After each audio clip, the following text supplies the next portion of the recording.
지난 시간 우리는 하나님께서 이 은혜 언약을 성취하기 위해서, 다르게 표현하면 우리를 율법의 저주로부터 자유케 하시려고 그리스도께서 율법의 저주 아래로 나시게 하셨음을 보았습니다. 첫째 아담이 실패한 자리에 오셔서 첫째 아담이 완전한 순종으로 생명과 구원을 얻어야 했던 것을 우리로 얻게 하시려고 그가 아담의 자리로 내려오셨다라는 것이죠. 첫 아담이 인류의 대표의 자리에 있었던 것 같이 이제 하나님 백성의 대표가 되시기 위하여 그들과 같이 되셔서 아담과 동일한 시험, 율법에 대한 완전한 순종의 시험을 통과하심으로 행위 언약의 율법의 요구를 온전히 성취하셨습니다.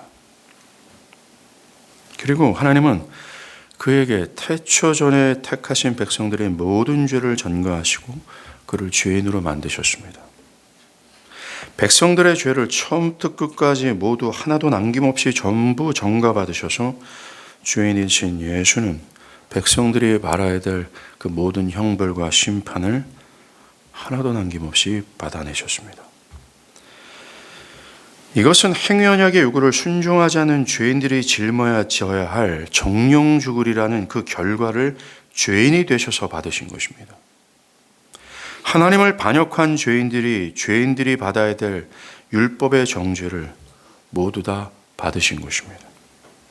그것으로 예수를 믿는 자들은 과거와 현재와 미래의 행위 언약에 불순종한 모든 죄와 불의에 대한 완전한 죄사함을 얻게 되었습니다. 또한 예수께서 첫째 아담의 자리에서 그가 행했던 완전한 순종을 한 그것을 믿는 자들이 행한 것처럼, 즉 믿는 자가 행위 언약을 모두 완전하게 순종한 자로 여김을 받아 의롭게 함을 받게 되었습니다.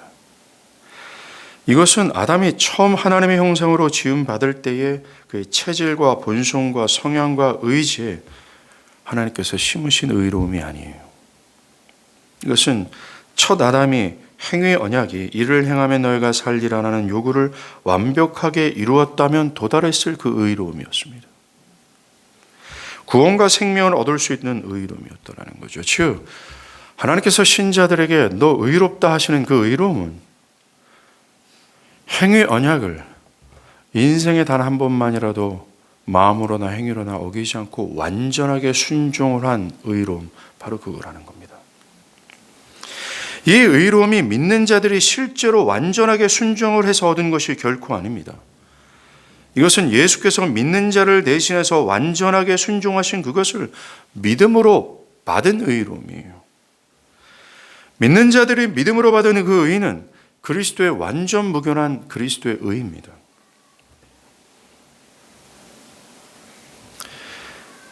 믿는 자들이 믿음으로 받은 이 의는 그리스도의 완전 무견한 의로서 이 의를 영원토록 믿는 자의 것으로 여겨주시겠다고 하는 하나님의 은혜 약속을 통해 하나님은 약속하셨어요. 이 약속을 근거로 신자는 영원히 하나님 앞에 의로운 자로 서 있게 되었습니다. 아담이 완전한 순종으로 얻어야 했던 영생과 생명, 그리고 하나님과의 친밀한 동행 등과 여러 형언할 수 없는 복락을 현 신점부터 영원 무궁토록 누리게 되었습니다. 이것은 약속이며 이 약속은 영원 불면한 약속이에요. 하나님이 그렇게 하시겠다 하신 약속이며 그 약속을 흔들 자 없으며 그 약속을 변질시킬 자 아무도 없습니다. 그리스도께서 신자들의 과거와 현재와 미래의 율법의 요구에 불순종한 모든 죄를 짊어지시고 그들이 받아야 될 행위 언약에 대한 죄책을 모두 다 받으셨기에 더 이상 율법은 신자들을 정죄하지 못합니다. 더 이상 율법은 신자들에 대해서 죽으라 할 수 없게 되었습니다. 또 그리스도께서 행위 언약의 모든 요구를 다 충족하셨기에 그를 믿는 자들, 즉 그리스도 안에 있는 모든 자들에게 율법은 그 어떤 요구도 그 어떤 순종도 요구할 수 없게 되었습니다. 행위 언약으로서의 율법이 신자에 대해서는 아무런 효력도 요구도 할 수 없게 되었다는 거죠. 그들의 행위 언약의 요구를 모두 다 순종하였다고 보기에 더 이상 율법이 그들에게 너희가 구원을 얻기 위해서는 율법에 순종해야 된다. 형벌을 피하기 위해서는 율법에 불순종하면 안 된다. 라는 요구를 할 수 없게 되었습니다. 오늘 본문의 말씀처럼 신자는 율법에 대해서 죽었고 율법도 신자들에 대해 죽었습니다. 행위 언약에서 완전히 끊어져 신자는 은혜 언약으로 옮겨졌다는 거예요. 그동안 율법의 저주 아래서 율법의 정죄로 인해 영원한 형벌로 떨어질 수밖에 없었던 죄인이 이 율법의 저주에서 완전히 끊어졌다는 것이죠. 그래서 그 누구도 그 무엇도 그리스도를 믿는 신자를 정죄할 수 없고 참소할 수 없어요. 신자는 그리스도 안에 그리고 그리스도라는 절대로 패할 수 없고 흔들리지 않는 반석 위에 서 있는 것입니다. 신자는 모두 믿음으로 그리스도와 연합했으므로 행위 언약의 율법이 그리스도에 대한 한 일을 모두 신자가 한 일처럼 되어줍니다. 믿음은 철저히 신자와 그리스도를 연합케 해요. 하나가 되게 합니다. 여기서 우리는 믿음의 주요한 역할이 무엇인지를 알 수 있어요. 믿음으로 신자는 철저히 그리스도와 연합하게 되어 그리스도가 믿는 자를 위해 한 일 모두가 믿는 자가 한 일로 여겨지도록 하게 합니다. 오늘 본문 사도 바울이 내가 율법으로 말미암아 율법에 대하여 죽었다 한 말 한 뒤에 내가 그리스도와 함께 십자가에 못 박혔다라고 말하지 않습니까? 이 말의 의미는 바울이 믿음으로 그리스도와 함께 연합하여 그리스도와 함께 십자가에 못 박혀 죽었다라는 뜻입니다. 그래서 십자가에서 그리스도께서 율법의 정죄를 모두 받아 죽은 것을 믿음으로 그리스도와 연합한 자신도 함께 죽음으로 여김을 받아 율법이 자신의 죄악에 대한 더 이상 정죄하지 못하게 되었다라고 말하는 거예요. 나는 그리스도와 함께 십자가의 믿음으로 연합하게 되었다. 그래서 십자가에서 그리스도와 함께 나는 율법의 정죄에 대해서 모두 죽었다. 율법이 목록 하나하나를 향해서 이놈의 이 형벌로 인해서 이 벌을 받아야 된다는 모든 목록 하나하나에 대해서 그리스도가 다 죽은 것처럼 나도 다 죽었다라고 말하는 겁니다. 그래서 더 이상 율법은 나를 정죄하지 못한다. 율법이 더 이상 구원과 형벌에 대해서 요구할 수 없게 되었다라고 바울은 말하는 겁니다. 같은 방식으로 바울은 로마에 있는 신자들에게 로마서 7장 4절 너희도 그리스도의 몸으로 말미암아 율법에 대하여 죽임을 당했다. 그래서 그리스도의 몸이란 그리스도의 십자가의 고난과 죽음을 뜻해요. 바울은 그리스도의 십자가의 대속의 죽음으로 자신이 율법에 대해서 죽었다라고 말합니다. 그러하게 믿음으로 그리스도와 함께 십자가에 못 박힌 사람이라면 모두 율법에 대해서 죽었습니다. 즉 행위 언약으로서 율법은 죽었다라는 겁니다. 내가 행위 언약에 이제까지 불순종한 모든 죄에서 사함을 받았을 뿐만 아니라 더 이상 그 행위 언약이 요구하는 다 순종해야 돼. 그래야지 구원받아. 안 그러면 너 지옥이야. 라는 것으로부터 자유함 받았다라는 것이죠. 그렇습니다. 그리스도께서 죽으실 때 신자도 율법에 대해서 죽고 율법도 신자에 대해서 죽었습니다. 하나님의 모든 명령을 인생에 단 한 번만이라도 어기지 않고 완벽하게 순종해야 구원을 얻고 그렇지 않을 경우에는 영원한 심판에 떨어진다라는 이 행위 언약으로서의 율법은 신자들 앞에서 무기력해졌어요. 힘을 발휘할 수 없습니다. 그 율법의 저주에서 완전히 해방되었어요. 주님이 말씀하신 진리가 너희를 자유케 하리라 할 때 자유는 이 율법의 저주로부터의 자유입니다. 즉 행위 언약을 지켜야 구원을 받을 수 있는데 하지 못하는 이 저주로부터의 자유라는 거죠. 찬송시에서 그리스도께서 나를 자유케 했네 자유케 했네는 그 모든 고백에서의 자유란 바로 이 행위 언약의 자유로부터 행위 언약의 저주로부터의 자유입니다. 그래서 신자는 더 이상 구원을 얻기 위해 할 수도 없는 행위 언약의 율법에 순종할 의무가 사라졌어요. 그리스도와 함께 율법에 대해 죽었기 때문에 율법에 대한 구원을 위한 율법을 위한 의무가 없어졌습니다. 그리고 율법도 믿는 자에 대해 죽었기 때문에 더 이상 믿는 자를 정죄할 수 없습니다. 이 자유의 은혜는 그리스도 안에 있는 모든 자들의 것입니다. 결국 믿는 자들에게 남겨진 것은 정죄가 아니라 의롭다함 뿐이죠. 형벌이 아니라 영원한 생명입니다. 저주가 아니라 하나님의 사랑과 소망뿐입니다. 기억할 사실이 있죠. 오늘 본문이 신자가 율법에 죽었다, 율법에 대해 죽었다라는 말의 의미란 신자는 더 이상 율법에 순종하지 않아도 된다라는 것이 아닙니다. 신자는 더 이상 율법과 상관없이 신앙해도 된다라는 의미가 아닙니다. 신자가 율법에 대해서 죽었다, 율법에서 자유로워진다, 이것은 다시 말씀드리지만 이 행위의 언약에서 끊어진다라는 뜻입니다. 그래서 신자가 율법에 순종하는 조건으로 영생이 약속되지도 않고 불순종한다라는 조건으로 형벌에 떨어지지 않는다라는 것이죠. 오히려 신자는 바울이 로마서 6장 14절에서 말한 것처럼 그 행위 언약의 법 아래 있지 않고 은혜 언약 아래 있게 되었습니다. 오직 그리스도를 믿음으로 영원한 죽음에서 벗어난 영원한 생명을 얻는 거죠. 그리고 어떤 상황과 처지와 상관없이 영원무토록 하나님 앞에서 의로운 자로 서 있게 되는 겁니다. 그리고 영원무토록 그 하나님이 나의 하나님이 되어서 하나님이 영원토록 어떤 처지와 상관없이 나를 끊임없이 사랑하시는 그 은총을 누릴 뿐이라는 것입니다. 사도행전 13장 39절에서 모세의 율법으로 너희가 의롭다 하심을 얻지 못하던 모든 일에도 이게 우리의 처지였어요. 예수 그리스도를 힘입어 믿는 자마다 의롭다 하심을 얻게 했다라고 말합니다.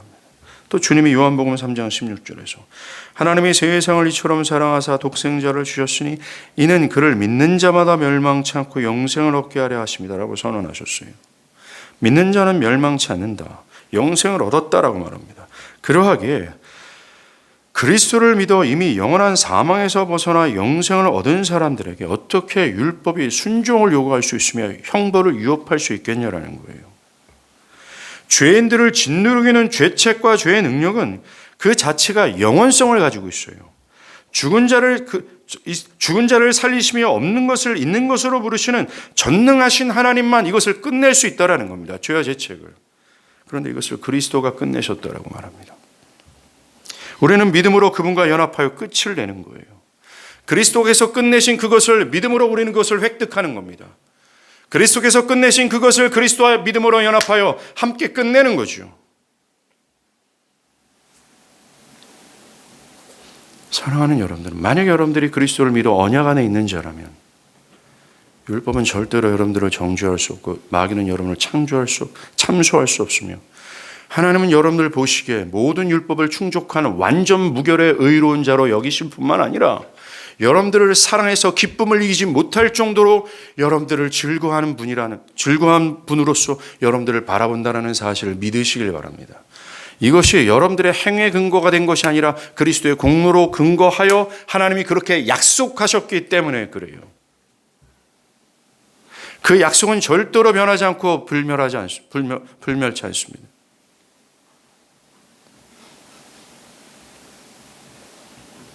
그렇다면 더 이상 신자들에게 행위 언약과 아무 상관이 없다. 행위 언약과 완전히 정말 끝난 것입니까? 행위 언약과는 신자는 전혀 상관이 없는 것입니까? 예, 그렇습니다. 그리스도 안에 있는 자들 그 한 명도 행위 언약과 관계된 사람은 아무도 없습니다. 왜요? 그리스도께서 우리의 편에 서서 우리가 해야 될 모든 일들을 다 끝내셨기 때문에 그렇습니다. 하나님이 이제 충분하다. 너의 죄를 충분히 갚았다. 너의 의로움을 충족할 온전한 순종도 충분하다 하실 때까지 그리스도께서 하나님 앞에서 다 갚으셨기 때문에 그렇습니다. 그래서 하나님은 충분히 만족하고 흡족해 하시며 믿음으로 그리스도의 의를 획득한 그들, 그 은혜 언약 안에 들어온 모든 백성들을 향해 이는 내 기뻐하는 자, 이는 내 사랑하는 자다 라고만 말씀하십니다. 그러하기에 신자들이 생명을 얻기 위해 또 형벌을 피하기 위해 율법에 순종할 의무는 사라졌어요. 오직 그리스도와 신자들 사이에 맺어진 값없고 은혜로운 언약만 있을 뿐이라는 겁니다. 이 언약만 있을 뿐이라는 것입니다. 그래서 이 언약을 은혜 언약이로 말할 수밖에 없는 거예요. 이 언약에 기여한 사람은 단 한 사람도 없습니다. 또한 이 언약은 사람이 어떤 공로를 여기 더해야 된다고 말하지도 않습니다. 이 은혜 언약은 도리어 우리들에게 너희는 할 수 있는 것이 아무것도 없다라고 얘기하고 너희들이 한 모든 수고는 여기에 기여할 수 없다라고 얘기합니다. 이 은혜 언약을 기여한 자는 오직 한 분뿐이에요. 이 은혜 언약을 성취한 분도 한 분뿐입니다. 이 은혜 언약을 종결시킨 자, 끝낼 분은 오직 한 분이에요. 그리스도라는 겁니다.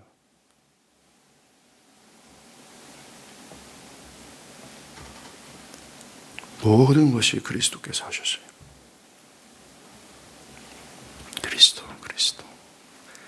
그리스도 예수. 그렇다고 행위 언약과는 아무런 상관이 없는 신자에게 율법은 아무것도 아니다 라는 말이 아닙니다. 우리는 행위 언약의 율법으로서의 행위 언약에서 끊어졌어요. 그렇다면 신자들에게 율법이 아무것도 아니다? 아닙니다. 신자가 율법에 대해서 죽었지만 신자들에게 율법은 하나님을 사랑함으로 따르게 되는 기쁨이며 또 마땅한 바가 됩니다. 구원과 생명을 얻기 위해 율법에 순종하는 것은 아닙니다. 또 형벌을 피하기 위해서 율법에 순종하는 것이 아니죠.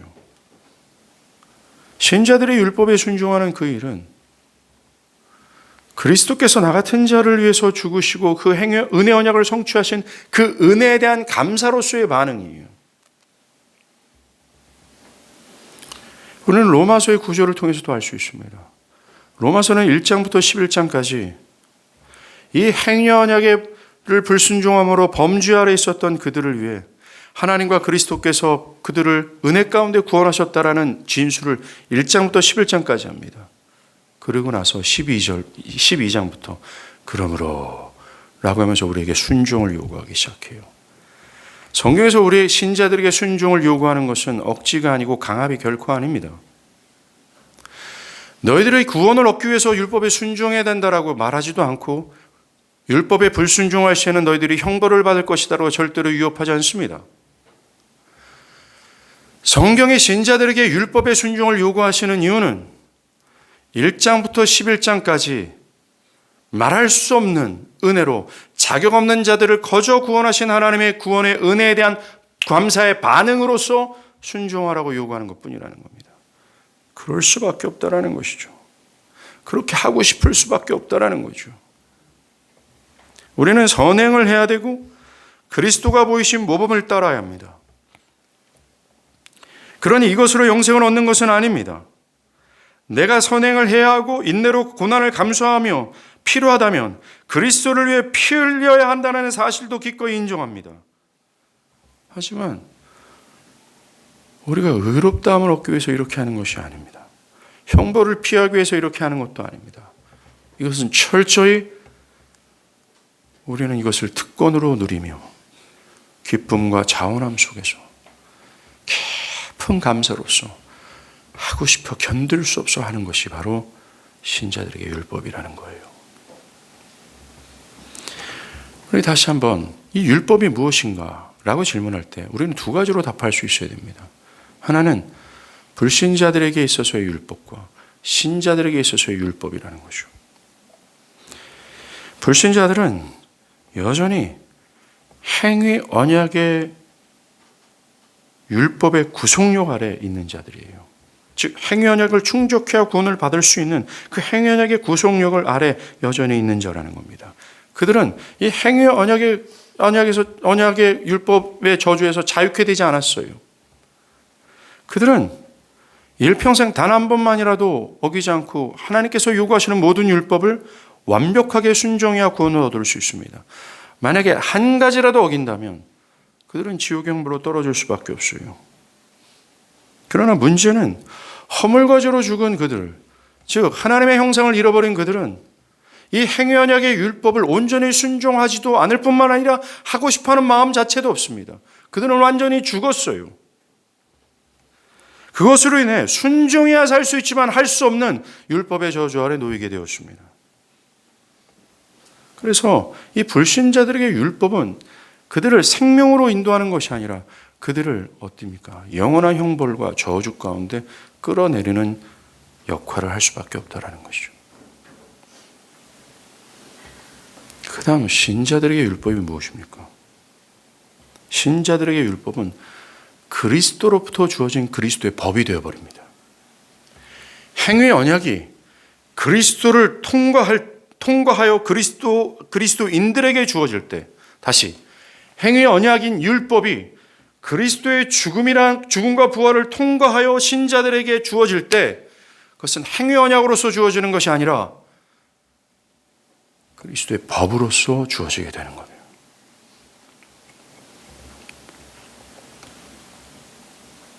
그래서 신자는 구원과 복을 얻고자 율법에 순종하는 것이 아니라 벌을 받거나 저주를 피하기 위해서 율법에 순종하는 것이 아닙니다. 이미 신자는 그 행위 언약이 요구하는 완벽한 율법에 대한 순종을 가지고 있어요. 신자들에게 율법은 아까도 말씀드린 자신을 구원하신 하나님의 은혜에 대한 감사의 반응으로서 그 은혜를 묵상할 때 그렇게 할 수밖에 없고 또 그렇게 하고 싶어하는 그 열렬함 속에서 하나님을 그 무엇보다 기뻐하는 마음으로 따르고 순종하는 것이 됩니다. 그래서 이 율법은 신자들에게 새로운 삶의 규범이 되는 거예요. 그 전까지는, 즉 그리스도를 통과하여 율법을 받기 전까지는 이 율법은 서슬이 시퍼라요 나를 향해서 이놈 죽여라 라고 하는 것이었지만, 그래서 무거운 짐이여 나를 짓누르는 짐이었지만, 그리스도의 죽음과 나를 대신한 모든 형벌을 통과하여 주어진 이 율법은 신자들의 새로운 규범이요 기쁨이 되어버리고, 그 전까지는 이 세대의 모든 규범이 나의 규범이 됐지만 이제는 그렇지 않습니다. 여러분들의 삶의 기준은 율법이 돼요. 시편 119편의 기자가 말한 것처럼 여러분들이 사모하는 것은 율법이 되고 맙니다. 그래서 그 율법을 하나님의 나를 더 밝히 율법을 알게 해 주시옵소서라고 기도하게 되며, 율법의 길에서 벗어나지 않도록 주여 간구합니다 라고 하나님께 호소하게 되며, 율법을 지키기 위해서 죄와 피를 흘리기 싸우기를 성령의 도우심을 간구하게 될 거예요. 율법은 기쁨이요 즐거움이 되어볼 수밖에 없다는 것입니다. 정말 그리스도인들이 율법에 순종하는 것은 억압과 억지가 아닙니다. 구속의 은혜를 받은 그리스도인들에게 나타나는 마땅한 열매요 당연한 결과예요. 신자들에게 율법은 하나님에 대한 사랑과 은혜의 감정으로 자원함으로 순종하게 되면 매우 가벼운 것이 됩니다. 요한일서 5장 3절에 하나님을 사랑하는 것은 이것이니 우리가 그 계명을 지키는 것이라. 이 계명들은 무거운 것이 아니다. 예수께서도 나의 몽에는 쉽고 가볍다라고 말했습니다. 요한복음에서도 주님께서 뭐라 그래요? 너희가 나를 사랑하면 내 계명을 지킬 것이다 라고 말하지 않습니까? 즉 율법은 신자들과 무관한 것이 아닙니다. 율법 없이 신앙하라고 성경은 결코 말하지 않습니다. 자기가 원하는 대로 제 멋대로 신앙의 영역을 설정해서 신앙의 법규를 설정해서 자기 마음대로 신앙하라고 결코 말하지 않습니다. 우리는 절대로 신자는 율법 폐기주의자가 아니에요. 그리스도께서 당신의 죽음으로 완성하신 율법을 받은 자로서 신자들에게 율법은 기쁨이에요. 사모함이에요. 그래서 바울이 로마서 3장 31절에 우리가 믿음으로 말미암아 율법을 파괴하느냐? 그럴 수 없다. 도리어 율법을 굳게 세운다 라고 말했습니다. 절대로 기독교 복음은 율법을 파괴하지 않습니다. 기독교 복음은 결코 율법이 소용없다라고 말하지 않습니다. 이게 이단이에요. 그러나 오늘날 교회 안에 이 이단적 사고를 갖고 있는 사람들이 얼마나 많습니까? 즉 율법과 상관없이 신앙하려고 해요. 율법의 범주를 따라가지 않으려고 하는 사람들이 많습니다. 자기 원하는 대로 자기 멋대로 신앙하려고 하는 사람들이 너무나 많습니다. 그들이 이단이에요.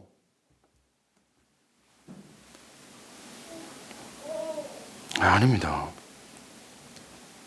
우리가 율법을 기쁨으로 순종할 때 우리는 신자들에게 하신 이 독특한 명령, 이 세대를 본받지 말라, 이 세대를 따르지 말라, 이 세대를 정하라 라고 하게 되는 겁니다. 여러분들이 율법의 항목에 순종할 때 여러분들은 이 세대를 본받지 않게 되는 겁니다. 도리어 하나님의 뜻을 따르게 되는 거죠. 이처럼 성경은 사람이 구원을 얻기 위해서는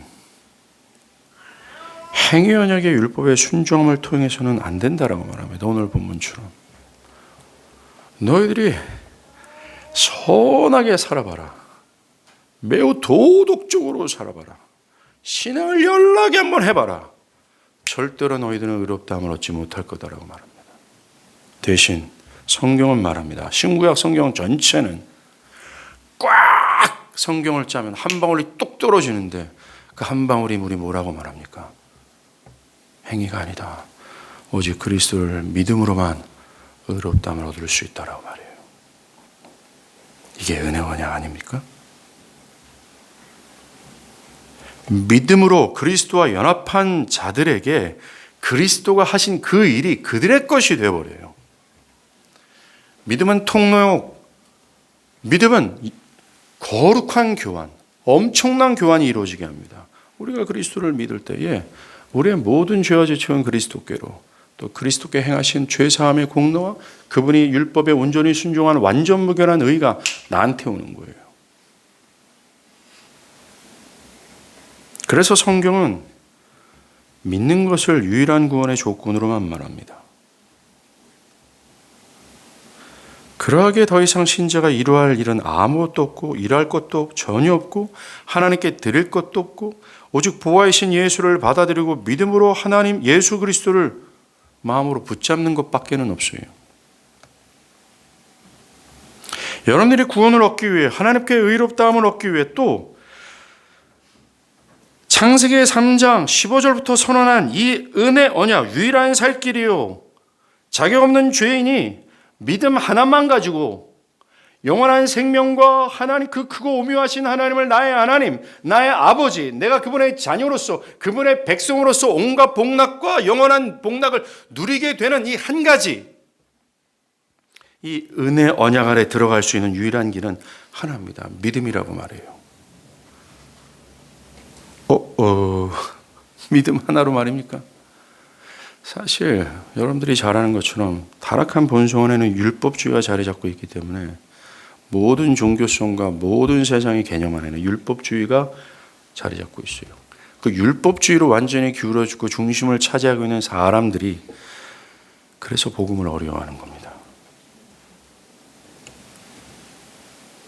믿는 여러분이 아무리 큰 죄인이라 하도 상관없어요. 복음서에서는 주구장창 어떤 인간들이 예수께 나와 예수를 믿게 합니까? 우리들에게 보여주고 있는 거예요. 저 극악한 죄인도, 저 저주받은 인간도, 이 죄악의 끝자락에 있는 그 죄인도 예수를 붙들면 사함을 받고 의롭다함을 여김을 받지 않느냐라는 표본으로 복음서를 보여주고 있어요. 예수를 붙잡기만 하면 죄사함과 의로움과 영원한 행복을 받을 수 있습니다. 여러분이 무엇을 행했기 때문이 아니에요. 여러분이 하지 못한 그것을 예수께서 대신 행하신 그것을 믿음으로 받은 것입니다. 받는 겁니다. 이것은 여러분의 행위와 공로와 전혀 상관없어요. 하나님께서는 우리와 상관하지 않으시고 우리와 상대하지 않으시고 우리와 딜하지 않으세요. 오로지 하나님께서는 우리를 대신해서 일하신 당신의 아들만 보시고 아들과만 상관하시고 아들과만 딜하십니다. 우리는 믿음으로 그 그리스도와 붙어 있는 것이요. 접붙임을 받게 되는 겁니다. 그럴 때 하나님께서 예수와 딜하는 그것을 우리와 한 것처럼 여김을 받게 되는 거죠. 그래서 성경은 말합니다. 주 예수를 믿으라. 그래야만 네가 구원을 받으리라. 우리는 약속을 믿어야 돼요. 오직 믿음뿐입니다. 오직 믿음, 오직 믿음. 이 진리는 루터가 말한 것처럼 교회를 서게도 하고 넘어지게 하는 조항이란 만큼 기독교의 가장 중심 핵심이에요. 칼빈도 모든 성경 진리가 달려있는 중심 축이다라고까지 말했습니다. 바울이 로마서에서 말한 것처럼 오직 믿음으로 말미암는 구원의 복음은 성경의 핵심 교리예요. 심지어 바울은 갈라디아에서 이 교리를 부정하는 모든 이들에게 저주를 선언했습니다. 아니, 이들은 이미 저주 아래 있는 거죠. 사람이 오직 믿음이라는 이 은혜의 역사를 부인한다면, 이것을 뒤틀리게 하고 이것을 희석시키고 이것을 믿지 않는다면, 그는 이미 저주 아래 있는 것이 absolutely 맞습니다. 그럼에도 불구하고 어떤 사람들은 오직 믿음만? 이라는 이런 주장은 사람들을 안일한 믿음으로 기울어지게 하기 때문에, 그런 염려 때문에 이 진리를 부정해요. 이것이 로마서나 갈라디아에서 바울이 들었던 질문이었습니다. 너가 사람들의 선행도 필요 없다, 행위도 필요 없다, 오직 믿음뿐이다 라고 막 자꾸 주장하는데, 그렇게 주장하게 되면 사람들이 안일하게 죄에 빠지지 않겠냐, 안일한 믿음 가운데 있지 않겠냐, 방종주의로 흘러가지 않겠냐라는 거였습니다. 여기에 대해 바울은 끊임없이 그럴 수 없다라고 답했어요. 바울은 그리스도의 십자가의 죽음이 뻔히 보이지 않느냐, 그 은혜와 사랑과 긍휼이 풍성함으로 은혜를 입은 우리가 어찌 그렇게 안일하게 죄를 지을 수 있으며 방종스러운 신앙과 삶을 살 수 있느냐라는 거예요. 그러면서 오직 믿음이라는 진리를 조금도 양보하지 않았습니다.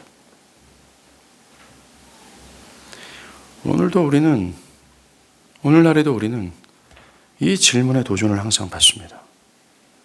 왜요? 교회 안에는 거짓 고백자들과 유선자들 때문에 그렇습니다. 이들은 오직 믿음이라는 이 은혜의 언약을 기계적으로 그냥 받아들이고, 내가 말했기에 내가 믿는다라는 것 자체 때문에, 분명히 이것을 기계적으로 받아들이는 사람들에게 삶의 열매는 분명히 신자들에게 나타내야 될 율법의 순종은 없어요. 그 율법을 알기를 바라는 소망도 없고, 율법의 범주에서 벗어나지 않기를 피 흘리기까지 싸우는 것은 absolutely 없습니다. 그들은 매우 타협적이고, 그들은 온갖 변명과 핑계만 댈 뿐이라는 거죠.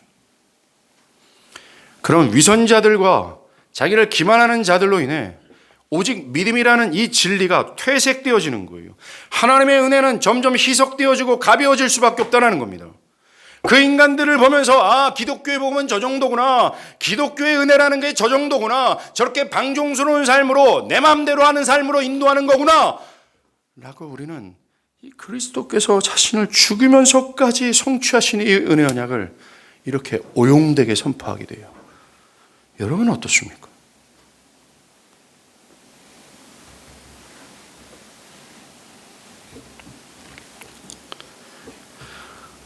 나름대로 선한 의를 갖고 오직 믿음이다 라고 기계적으로 받아가는 사람들이 이 안일한 믿음과 이 방종스러운 삶을 보면서, 그런 염려를 보면서 오직 믿음이라는 교리가 뭔가 잘못되었다라는 사고를 사람들이 갖게 됐어요. 이 오직 믿음을 반대하는 사람들이 주장하는 근거 구절이 하나입니다. 대표적으로 야고보서 2장 24절 잘 들어보세요. 사람이 행함으로 의롭다 하심을 받고 믿음으로만은 아니니라. 오직 믿음을 반대하는 사람들이 이 구절을 가지고 행위도 필요하다고 말하는 거예요. 이상하죠. 사람이 행함으로 의롭다 하심을 받고 믿음만은 아니다 라고 말할 때, 이 구절에 신구약 성경 전체가 말하는 이 은혜 언약과 꽝 하고 충돌하게 돼요. 행위도 더해져야 되는가? 라는 질문을 하게 됩니다. 결코 그것이 아닙니다. 야고보 장로는 사람이 죄를 사하기 위해 믿음의 행위를 더해야 된다는 말하는 것이 아닙니다. 의롭게 하기 위해 믿음 외에도 행위도 더해져야 된다라고 말하는 것이 결코 아닙니다. 또 행위로 의롭다함을 얻을 수 있다고 말하는 것이 아닙니다. 야고보는 참된 믿음은 반드시 하나님의 법에 순종하는 열매를 맺는 것을 통해 증명된다고 말하고 싶어 하는 거예요.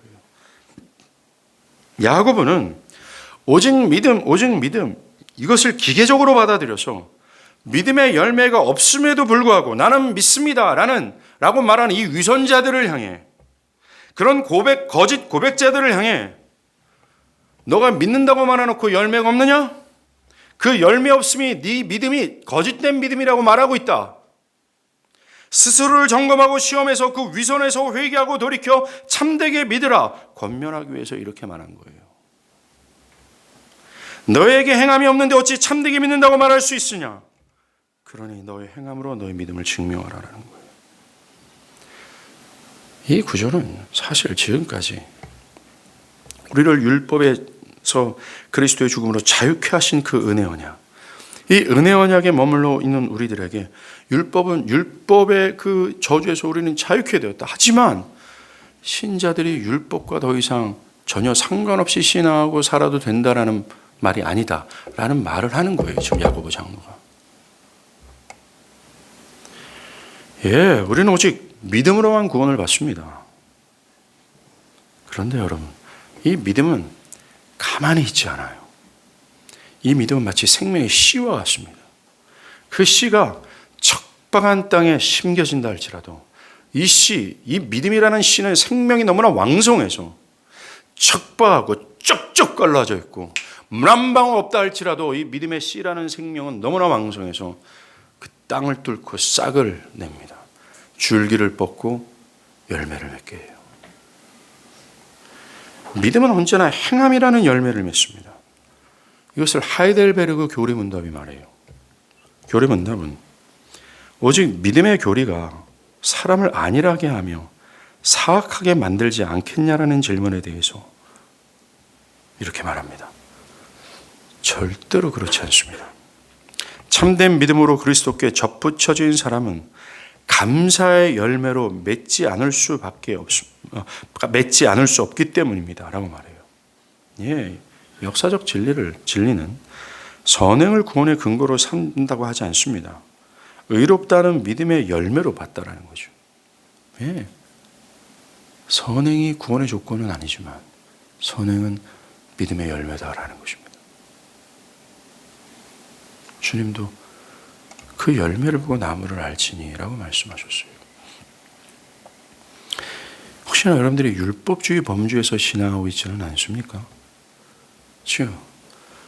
예를 들어서 안식일 이날 안식일을 기억하여 거룩하게 지키라 주님이 말했으니까 아무런 가능도 없이 아무런 기대도 없이 주일이니까 습관처럼 왔다 갔다 하고 있지는 않습니까?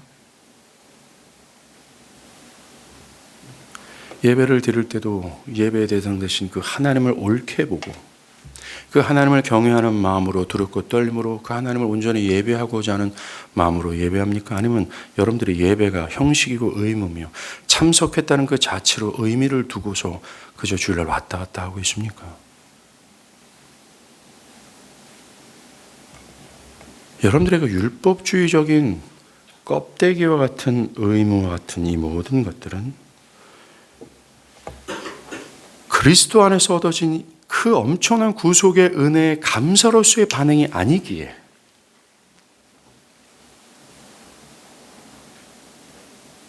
여러분들은 지금 그분들은 야고보 장로의 질책을 들으셔야 돼요. 주님은 이 나무가 뭔지 알려면 열매를 보고 알아라. 배가 나오면 이게 배나무구나. 사과나무, 이게 사과나무구나. 라는 것처럼. 그 은혜의 감사로서 나타날 마땅한 행함과 열매, 그걸 보면서 이건 신자구나. 그 은혜의 감사로서 나타난 마땅한 반응으로서의 행함이 없다면 이건 기계적으로 반응해선 위선자일 뿐이구나 라고 판단하라고 말씀하셨다는 것이죠.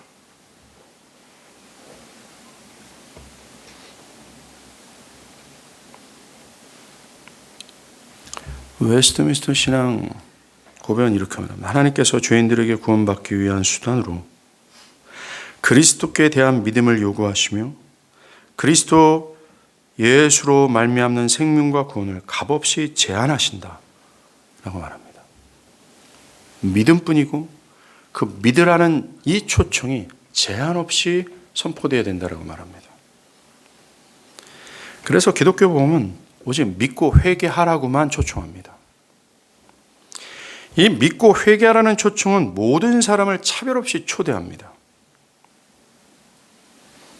진리는 모든 사람들에게 차별 없이 복음을 제안해야 함을 강조합니다.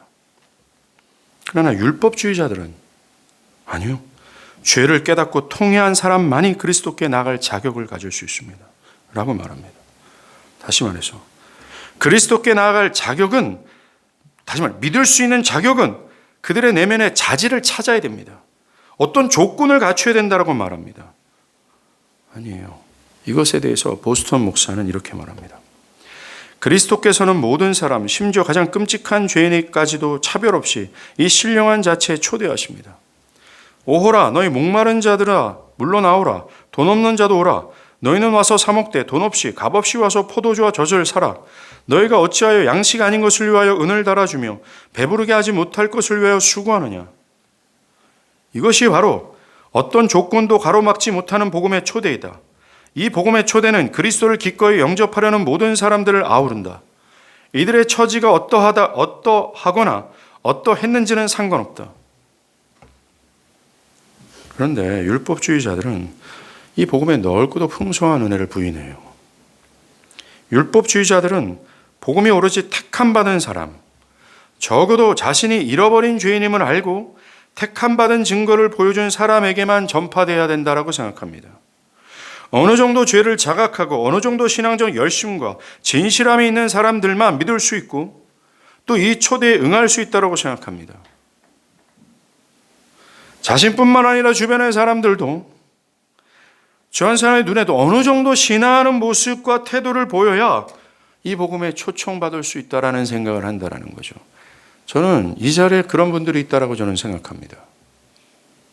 두 부류죠. 기계적으로 이 은혜역을 받아들인 사람, 아니면 이 율법주의에 사로잡혀 있는 사람.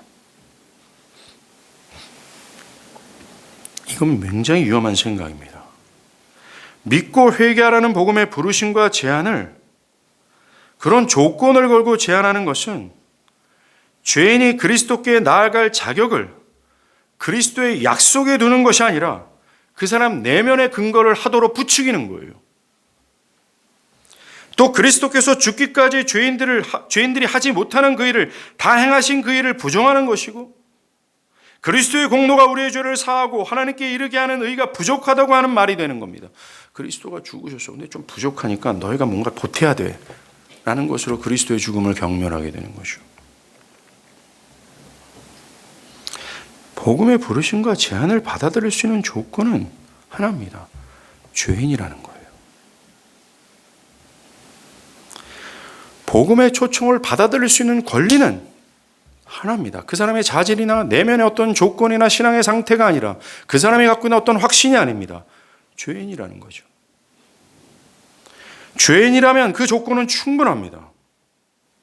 또한 그리스도께서 죄인에게 요구하시는 그 믿음은 구원을 받았다는 확신이나 어떤 성숙을 의미하는 것이 아닙니다.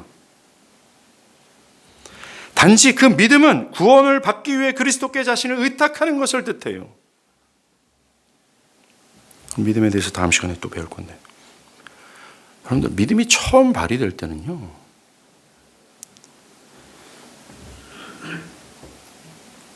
죄악의 그을림이 가득해가지고 진실한 믿음, 진실로 하나님을 사랑하는 것이 거의 보이지 않을 만큼 희미합니다. 그러하게 자신에게 그 불꽃이 없어 보이게 불꽃을 더 크게 지핀 후에 나는 그때야 믿을 수 있습니다. 라는 생각을 버려야 됩니다. 우리가 그리스도께 도망할 자격을 주는 근거는, 우리가 그리스도께 달려가서 구원을 호소할 수 있는 유일한 근거는 그 복음이 값없이 또 제한 없이 우리를 초청하고 있기 때문입니다. 우리 안에 어떤 자질이 아니라는 거죠. 네가 죄인이냐? 그러면 충분하다고 말합니다. 네가 목마르냐? 그러면 충분하다고 말합니다. 네가 돈이 없느냐? 그러면 충분하다고 말합니다. 복음은 예수를 믿는 자마다 멸망치 않고 영생을 얻으리라는 약속을 하고 있고, 우리에게 그 약속을 제발 좀 신뢰하라고 말합니다. 현재 그리스도를 믿고 있는 자들에게도 말이죠. 기억할 것은, 성경이 너희는 믿고 회개하라 라는 이 말이 이 타락한 인간 안에 믿고 회개할 수 있는 능력이 있다라고 말하는 것이 아닙니다. 스스로 힘과 지혜로 믿고 회개할 수 있는 능력이 있어서 그렇게 말하는 것이 아닙니다. 사람은 스스로 회개할 수 없고 스스로 믿을 수 없어요. 사람이 이 복음의 촉청에 응하고자 한다면, 복종하려면 성령으로 거듭나야 합니다. 그러나 죄인이 구원받기 위해 그리스도께 나아갈 수 있는 근거는 그가 스스로를 점검하면서 내가 거듭났는가? 거듭나지 않는가가 아닙니다. 나에게 성령의 역사가 있는지 여부를 보고 나아가는 것이 아니라 오직 자신이 죄인이라는 사실에 설득이 되어 죄인이 믿어야 한다는 복음의 초청과 명령, 믿는 자를 의롭다 하신다는 약속에 근거하여 나가는 거예요. 성경은 우리에게 너희가 거듭났는지를 확인해 보고 죄를 자각했는지를 어느 정도 죄를 자각했는지 확인해 보고 그 다음에 나오라고 말하지 않습니다. 복음이 그들을 초청할 때 그것을 근거해서 말하지 않아요. 여러분들, 구원을 찾는 영혼들이 몇 년째 계속 얽매여 있는 것은 구원이 소중함을 알고 구원을 얻고자 갈망하는 사람들이 수년째 얽매이는 이유는 바로 자기 상태를 알아야 하고 죄를 깨달아야 한다는 사실을 잘못된 방식으로 오해하고 있기 때문에 그렇습니다. 특별히 역사적 복음을 전하는 교회 안에는 내가 거듭나지 못했구나.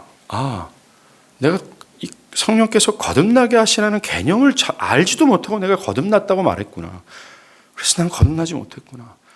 회심이란, 성경에서 말하는 회심이 이것인데, 참된 믿음과 회개가 이건데 나는 그렇지 못했구나. 자각하는 영혼들이 참 많습니다. 그래서 회심을 추구하는 사람들이 많죠.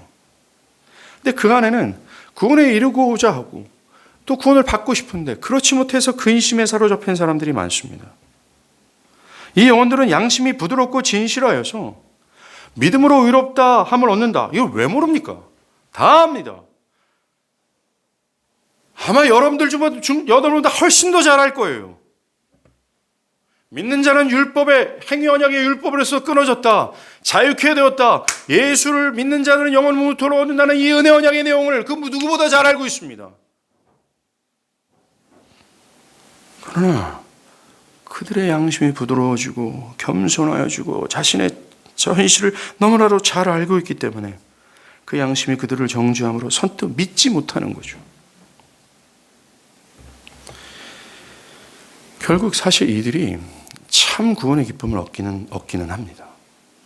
이들이 참 회심으로 이르는 것이 absolutely 맞습니다.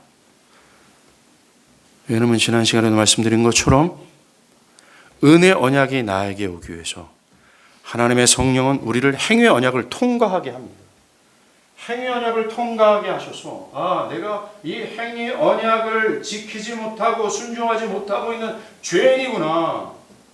난 할 수도 없는 무능력한 존재구나. 그래서 나는 하나님의 진노 아래 있고 하나님의 심판이 내 앞에 직면하고 있다는 사실을 절절히 깨닫고 오 예수여 나 좀 살려주세요 라고 하면서 은혜 언약으로 향하게 한다는 거죠. 예. 역사적 복음을 전하는 교회들 안에 자신의 현실을 자각하고 현실을 뼈저리게 느끼며 두려워 떨림 속에서 또한 양심의 부드러움을 통해서 그 은혜 언약을 모르는 건 아니지만 손을 뻗지 못하는 그런 사람들이에요. 이 사람들은 구원의 기쁨을 얻을 겁니다. 그런데 문제는 이들이 근심과 죄의식 속에 잠겨 있다는 거예요.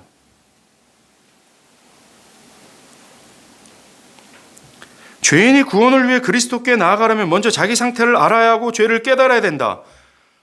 이게 분명히 필요하다는 것을 분명히 말씀드립니다.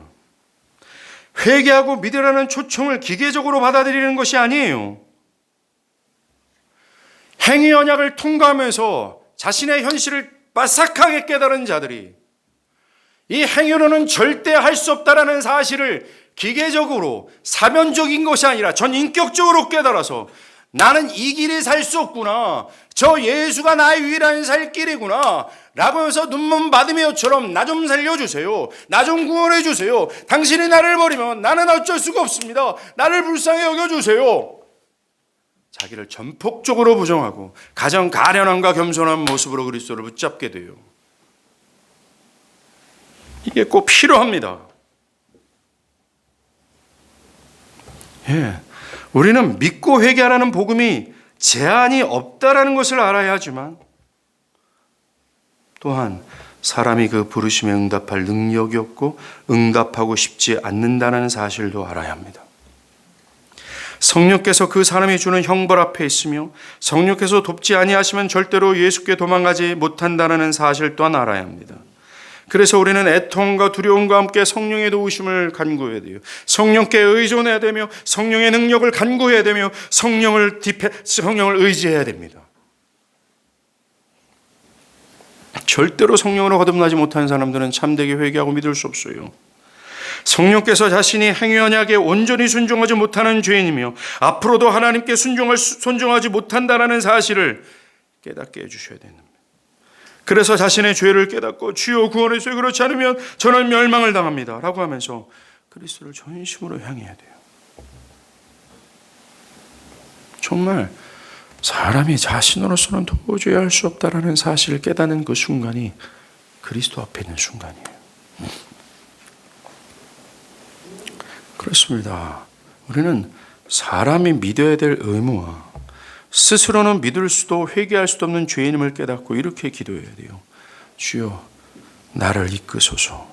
그러면 내가 이끌림을 당하겠나이다. 주여 나의 믿음 없는 것을 도우소서. 내가 믿겠나이다. 주여 은총을 베푸소서.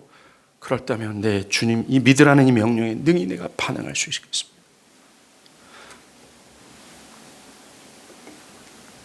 그런데 자기 죄와 죄책을 진실로 깨달은 사람만이 그리스도께로 피할 수 있다고 생각하는 순간 헷갈리기 시작하는 거예요. 이 사람들은 스스로 묻습니다. 나는 죄를 충분히 깨달았는가? 나는 정말로 회개하고 있을까? 그렇지 않구나. 그러니 나는 복음의 초청을 응할 수 없다. 이것은 위선자나 거짓 고백자들이 상상할 수 없는 문제입니다. 교인에 들어와서 이 행위 언약을 한 번도 행위 언약을 밝히 보고 이것 앞에 제대로 서 보지 못한 사람들은 상상하지 못하는 근심과 두려움이에요. 그들에게는 아무런 문제가 되지 않지만 진실로 근심하는 사람들을 괴롭히는 심각한 문제가 이겁니다. 내가 정말 죄를 깨달았는가? 나는 정말 회개했는가? 이상한 점이 하나 있는데 죄인에게 전하는 초대를 가장 안 받아들이는 사람이 누군지 아십니까? 이렇게 죄를 자학한 사람들이에요. 자학한 죄인은 죄를 깨우친 증거를 찾으려고 자기 마음을 살필 것이고 어떤 증표를 찾을 것이고 자기 마음을 들 것입니다. 그러나 이내 찾으려 해도 찾지 못하고 자신의 부패함만 찾을 수밖에 없어 절망하고 부끄러워 복음에 손을 못 뻗죠. 그러나 바울이 전한 복음을 들으십시오. 빛보다 모든 사람이 받은 말은 말이요 그리스도 예수께서 죄인을 구원하시려고 세상에 임하셨도다. 죄인 중에 괴수도. 바울은 예수께서 구원하시는 죄인이 죄를 자학한 죄인이라고 말하지 않습니다. 예수께서 구원하시려는 죄인은 어떤 조건을 갖춘 죄인이라고 말하지 않습니다. 바울은 예수께서 구원하시는 죄인은 그저 죄인이라고 말하면서 바울은 거기에 기꺼이 동의해요. 예수가 죄인을 구원하세요. 그래요. 나는 그 죄인 중에 괴수입니다. 나 좀 구원해 주세요. 라고 말했어요.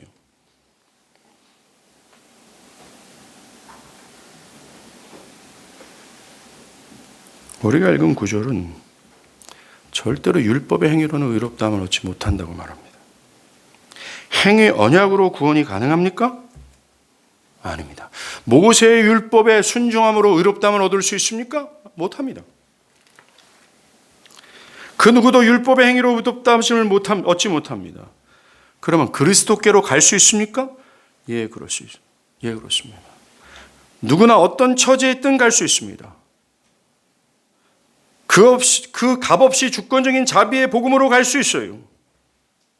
우리는 이 사실을 깨닫고 성령의 도우심을 의지하고 겸손히 그리스도를 믿으라는 복음의 초청에 응해야 됩니다.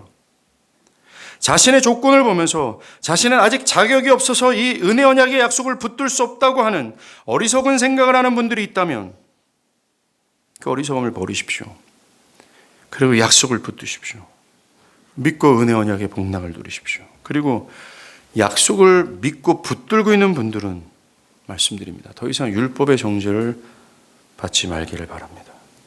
그 정죄는 끝났어요. 이 정죄를 끝내신 분은 여러분이 아니라 그리스도입니다. 그리스도가 하셨어요. 하나님의 한량없는 사랑이 행위 언약의 저주 아래서 형벌을 받을 수밖에 없는 우리를 그리스도 안에서 살리셨습니다. 은혜에 감사하십시오. 위선자가 되지 마십시오. 거짓 고백자가 되지 마십시오. 말라 비틀어지고 너무나 한계가 보이는 거룩하지 못한 이 목사가 봐도 어떤 분들은 위선자요 거짓 고백자가 눈에 보입니다. 그러나 모든 것을 감찰하신 그 거룩하신 하나님의 눈으로 여러분들을 바라볼 때 여러분들의 고백이 참된 것인지 아니면 위선인지 하나님은 아십니다. 이 은혜 언약은 우리의 수고로 성취되지는 않았습니다. 그러나 이 은혜 언약은 하나님의 어마어마한 희생과 그 아들의 죽음과 성령의 그 열정적인 열심을 통하여 성취됐습니다. 그 어마어마한 대가를 지불한 선물을 받을 때 그 은혜 언약이라는 어마어마한 은혜의 선물을 받은 나로서 과연 여러분들은 그 은혜 언약에 대한 감사로서 하나님의 법을 따르고 있습니까? 그렇지 않습니까? 돌아보시길 바랍니다. 기도하시겠습니다.